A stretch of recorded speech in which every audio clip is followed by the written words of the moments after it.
নিষ্পেষিত করেছে। আমার দেশের ইসলামকে ধ্বংসের চরম একবারে পর্যায়ে নিয়ে গেছে। আমরা নবীর কুওয়ারিশ হতে চাই না, আমরা নবীর সুওয়ারিশ হিসাবে থাকতে চাই।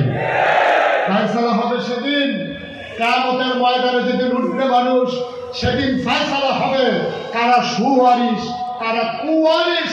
যারা সিরাতের ময়দানে ক্ষমতার মসনদে আরোহণ করে শৃঙ্খলা রক্ষাকারী বাহিনীকে ব্যবহার করে, বাংলা হামলার ভয় দেখিয়ে সিরাত ময়দানে ওই আল্লাহ আয়াতটাকে কথা বলতে চাইনি।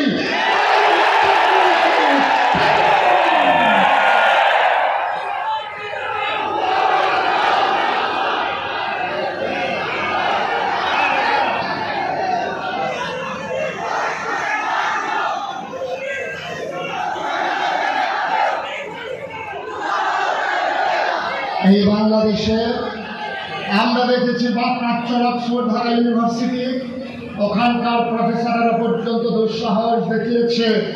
ওরা বলেছে যারা পর্দা করে, খুব খেয়াল করে, যারা পর্দা করে, হিজাব লাগায়, মেকআপ করে, ওই সমস্ত মেয়েরা ঢাকা ইউনিভার্সিটিতে যেন পড়তে না আসে। ঠিক কিনা বলে?